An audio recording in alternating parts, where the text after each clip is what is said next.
বেঁচে থাকবে ততদিন এই ফাংশন সুইচ খারাপ হবে না। একদম চ্যালেঞ্জ এটা আমার। যতদিন এই সেট বেঁচে থাকবে ততদিন। নমস্কার প্রিয় বন্ধুরা, সবাই ভালো আছেন?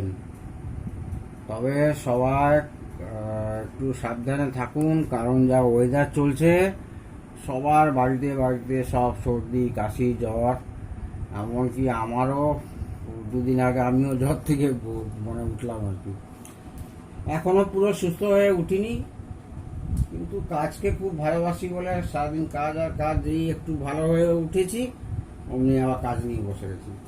আবার ভিডিও করতে কেন বসেছি না, যখন দেখি যে একটু অন্য টাইপের কাজ এসছে, সারাদিন তো 4-5টা করে সারাদিনে কাজ করছি, কিন্তু যখন একটু দেখি নতুনত্ব কাজে আছে, কাজটা একটু নতুনত্ব আছে এবং এটা আমার প্রিয় প্রিয় স্টুডেন্টদের দেখানো দরকার, তখন আমি ভাবি না একটু দেখাই, তারা একটু শিখুক।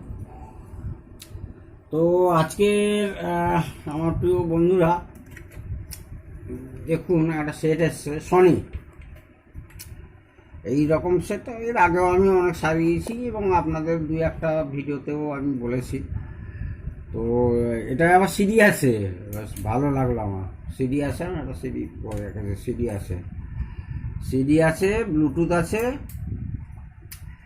আচ্ছা, সেটটা সেই আমার কপালে আছে, সেই ডিসপ্লে আছে, কোনো অডিও নেই।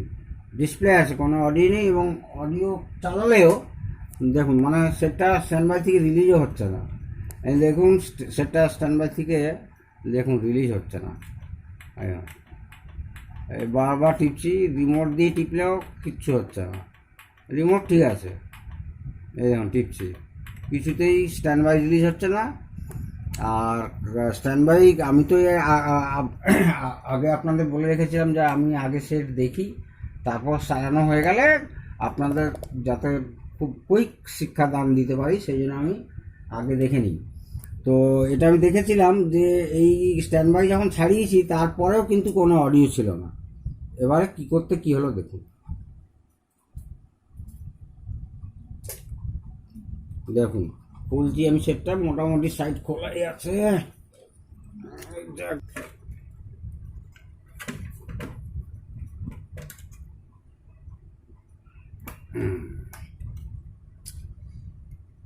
বন্ধুরা শিখছেন তো নাকি, না খালি ভিডিও দেখার মতো, সিনেমা দেখার মতো ভিডিও দেখছেন? শিখুন, আমি জানি আপনারা শিখছেন। আচ্ছা, যা গিয়ে একটু বলে নেই। এইটা সেই SMPS, এইটা হচ্ছে ক্লাস ডি একটা অ্যাম্প্লিফায়ার, স্টিরিও, কিন্তু এইখানে একটা উফার আছে 8 ইঞ্চি একটা উফার আছে, আর 8 ইঞ্চি হবে, হ্যাঁ 8 ইঞ্চি একটা উফার আছে, আর দুটো টুইটার আছে, দেখুন দুটো টুইটার। আচ্ছা, এটা ক্লাস ডি একটা অ্যাম্প্লিফায়ার। সেই ক্লাস ডি অ্যাম্প্লিফায়ারে কি হচ্ছে, তো স্টিরিও তো একটা চ্যানেলে এই দুটো টুইটার ইউজ করা হয়েছে, আর একটা চ্যানেলে ইউফারটা ইউজ করা হয়েছে। আর এইটা হচ্ছে আপনার 18 ভোল্টের একটা SMPS, একটাই আউটপুট বার করেছে। এটা হচ্ছে ইনপুট সেকশন, এইখানে একটা মসফেট আছে, মসফেট দিয়ে এটা আপনার স্কটকি ডায়োড দিয়ে আউটপুট বার করলো। আউটপুট বার করার পরে এই কন্ডেন্সার দুটো দিয়ে ফিল্টার করলো। এখানে আবার মেন যে মাদারবোর্ড, এখানে ফিল্টার হলো, 18 ভোল্ট হচ্ছে। এইটা হচ্ছে ব্লুটুথ মডিউল। আর আপনার এইখানে আছে প্রসেসর আছে, আর এটা অডিও প্রসেসর। এইটা হচ্ছে আপনার USB অক্স মাইক, আর এটা তো ফোন ডিসপ্লে। যা গিয়ে পাওয়ার সাপ্লাই একদম ওকে আছে, একদম ঠিকঠাক আছে পাওয়ার সাপ্লাই। খুব তাড়াতাড়ি আজকে আপনাদেরকে বলছি। এটার মেন প্রবলেম হচ্ছে এইখানে এই বোর্ডে একটা প্রবলেম ছিল, এইখানে একটা ফিউজ ছিল কালো রঙের, 0 ohmsের রেজিস্ট্যান্স, ওটা একটা ফিউজ, 0 ohmsের কালো রঙের হয় সাধারণত, ওটা একটা ফিউজ। ওটা এই যে দেখুন, এখানে আপনারা দেখতে পাচ্ছেন কিনা জানি না, আমার ক্যামেরা বন্ধু ঠিক দেখাতে পাচ্ছি কিনা। 0 ohms ব্ল্যাক কালারের, ওটা কিন্তু রেজিস্ট্যান্স না ভেবে ফিউজই ভাববেন, ঠিক আছে। তো ওইটা একটা খারাপ ছিল, ওইটা চেঞ্জ করেছি। চেঞ্জ করার পরে স্ট্যান্ড বাই পজিশনটা কিন্তু একদম ছেড়ে গেছিলো, মানে ছাড়লো আর কি, স্ট্যান্ড বাই থেকে নর্মালে এলো। তারপরে নো আউটপুট ছিল। নো আউটপুট কেন ছিল?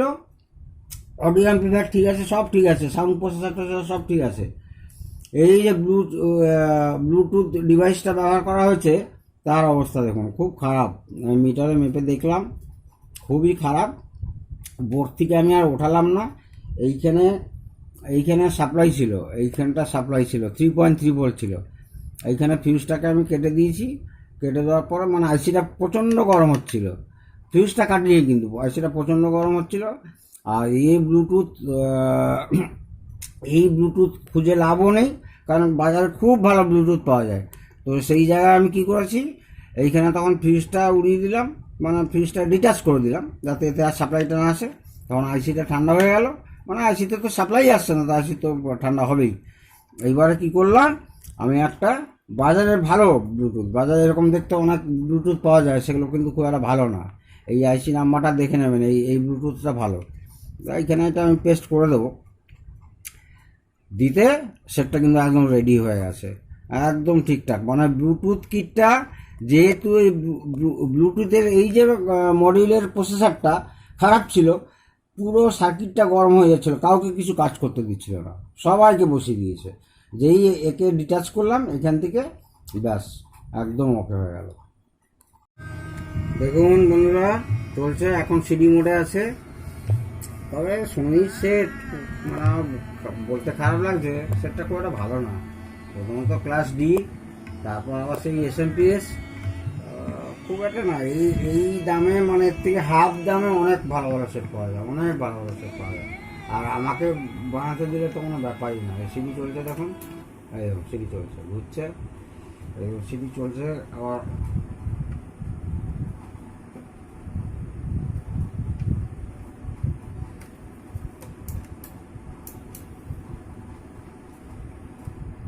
ওপেন হলো, ক্লোজ, সিডি রিডিং করছে, ফাংশন চেঞ্জ করছি, ইউএসবি,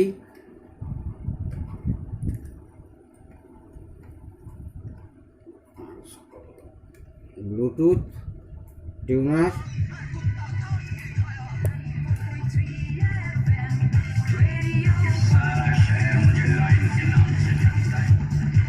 ঠিক আছে।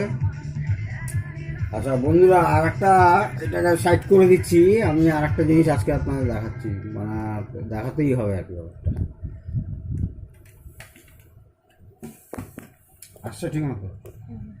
আচ্ছা সোনার এই সেটটা দেখুন, এর আগেও এটা না, এইরকমই সেট আপনাদের রিপেয়ার করে দেখিয়েছি।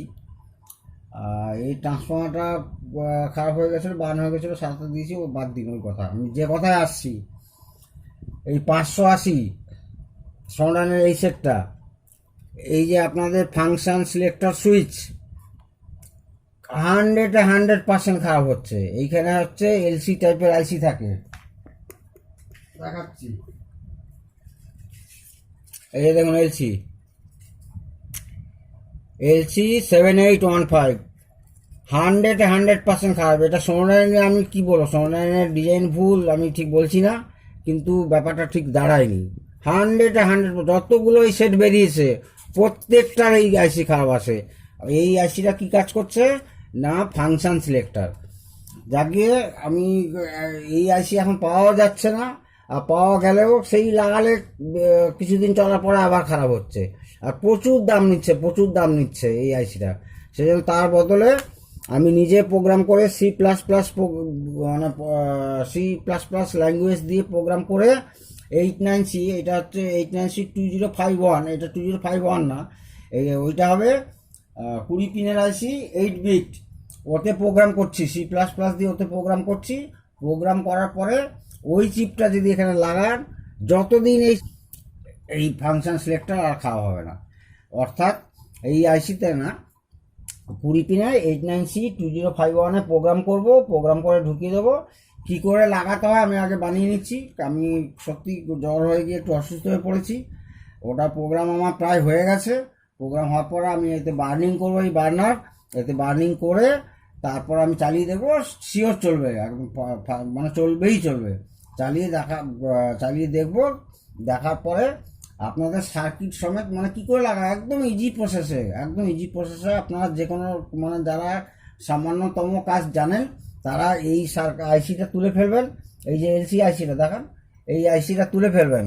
এই আইসিটা তুলে ফেলার পরে কি করে কানেকশন করবেন, জাস্ট কয়েকটা কানেকশন করলে এই ফাংশনটা একদম পুরো চালু হয়ে যাবে। সেট যতদিন বেঁচে থাকবে ফাংশন সিলেক্টর আর খারাপ হবে না, শিওর একদম। আমি এইটা প্রোগ্রাম করে আমি নিজে টেস্ট করে আপনাদেরকে দেখাবো। এই পিসিবিটা এইরকম পিসি হবে, দেখুন এইরকম পিসিবি হবে, এই ডিজি সফটের পিসিবি, এই মাইক্রো কন্ট্রোলার পিসিবি। এই 5 ভোল্ট আছে, 5 ভোল্ট মাইক্রো কন্ট্রোলার তো জানেন সাধারণত 5 ভোল্টেই চলে। এই ক্রিস্টাল, এই ক্লক তৈরি হলো, clock pulse crystal 5 volt regulator IC. এখানে 4টে ডায়োড দিয়ে ব্রিজ হবে, এই টাইপেরই পিসিবি হবে, এইখানে লেগে যাবে। দিয়ে আমি দেখাবো আপনাদের উইথ সার্কিট, আপনারা সার্কিট ডায়াগ্রাম সমেত পাবেন। যারা অল্প বিস্তর কাজ জানেন তারা নিজেরাই লাগিয়ে নিতে পারবেন। বন্দে মাতরম, নমস্কার।